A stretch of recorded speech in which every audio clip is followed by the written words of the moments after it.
श्रद्धा murder case के बाद live in relationship पर एक बार फिर से चर्चा में आया था। दोस्तों, आफताब और श्रद्धा दोनों लिव इन में रहते थे। हर रोज दोनों के बीच लड़ाई होती थी। इन सब के बावजूद भी श्रद्धा लिव इन से निकल नहीं पा रही थी। आफताब के ऊपर आरोप है कि उसने अपनी गर्लफ्रेंड श्रद्धा का मर्डर किया। इन सब के बीच लिव इन रिलेशनशिप के बारे में हर कोई जानना चाहता है कि इसे लेकर भारत में क्या कानून है। तो आइए दोस्तों, आज के वीडियो में आपको बताते हैं कि लिव इन को लेकर भारत का कानून क्या कहता है। दोस्तों, आज के वीडियो में इसके बारे में पूरी जानकारी देने वाले हैं। ऐसी ही जानकारी पाते रहने के लिए हमारी चैनल को सब्सक्राइब करके बेल आइकन जरूर से दबा दें। आइए आगे बढ़ते हैं और बताते हैं। दोस्तों, मौलिक अधिकारों में ही लिव इन रिलेशनशिप की जड़ जो होती है, न्यायपालिका से संबंधित खबरों को आसान भाषा में बताने वाले मीडिया संस्थान लाइव लो की माने तो लिव इन रिलेशनशिप की जड़ कानूनी तौर पर संविधान के अनुच्छेद 21 में मौजूद है।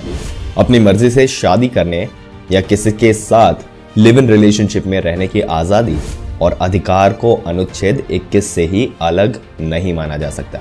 दोस्तों, आपको बताते हैं कि लिव इन रिलेशनशिप होता क्या है। जब दो व्यक्ति यानी कि कपल बिना शादी किए एक छत के नीचे रहते हैं तो उसे लिव इन रिलेशनशिप कहते हैं। यानी आसान भाषा में कहे तो दोनों के बीच हर बात के लिए सहमति बन जाती है और बिना शादी किए एक ही घर में रहते हैं। कई ऐसे कपल होते हैं जिन्हें पारंपरिक विवाह से कोई लेना देना नहीं होता और बगैर शादी के बंधन में बंधे हुए साथ रहते हैं। एक मीडिया रिपोर्ट के मुताबिक 1978 में बद्री प्रसाद बनाम डायरेक्टर ऑफ कंसोलिडेशन केस में सुप्रीम कोर्ट ने पहली दफा इस संबंध को मान्यता दी थी। दोस्तों, इस रिलेशन को लेकर कोई लिखित कानून भारत में नहीं है। जब दो व्यक्ति यानी कि कपल साथ रहते हैं तो उन्हें साथ रहने का अधिकार संविधान के मौलिक आधारों से मिलता है। संविधान के अनुच्छेद 21 के तहत अपनी मर्जी से शादी करने या किसी के साथ रहने का अधिकार होता है। यानी आसान भाषा में समझे तो लिव इन रिलेशन में रहने की आजादी और अधिकार को आर्टिकल 21 से अलग बिल्कुल नहीं माना जा सकता। अगर कोई युवती लिव इन रिलेशनशिप में रहती है तो उसका बॉयफ्रेंड उसके साथ मारपीट करता है तो वो पुलिस में FIR दर्ज करा सकती है।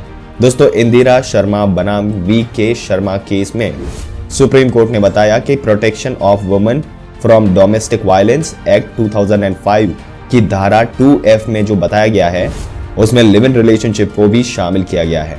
आपके मन में सवाल आया होगा कि रिलेशन के दौरान बच्चे हो तो क्या होगा।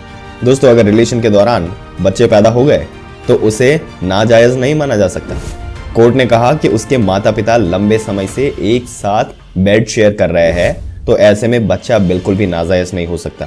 तुसला एंड दुर्गाथिया केस में सुप्रीम कोर्ट ने लिव इन रिलेशन के दौरान जन्मे बच्चे को राइट टू प्रॉपर्टी का अधिकार दिया था। जिस तरह पति की मृत्यु के बाद पत्नी का दिवंगत पति की संपत्ति पर अधिकार होता है, ठीक उसी तरह एक महिला के लिव इन पार्टनर की मृत्यु के बाद उसके पार्टनर की इनहेरिटेड प्रॉपर्टी यानी कि विरासत में मिली संपत्ति पर उस महिला का अधिकार होता है। धनुलाल बनाम गणेश राम के केस में अदालत ने माना था कि अगर एक लिव इन रिलेशनशिप लंबे समय तक चलता है तो उसे एक शादी की तरह ही माना जाएगा।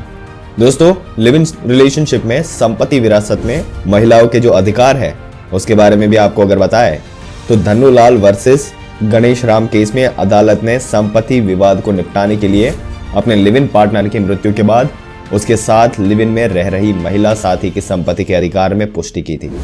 इस मामले में परिवार के सदस्यों ने दलील की है कि उसके दादा पिछले 20 साल से उस महिला के साथ रह रहे हैं। उनके दादा ने उस महिला से शादी नहीं की, इसलिए वो उनकी मृत्यु के बाद संपत्ति की अधिकारी नहीं थी।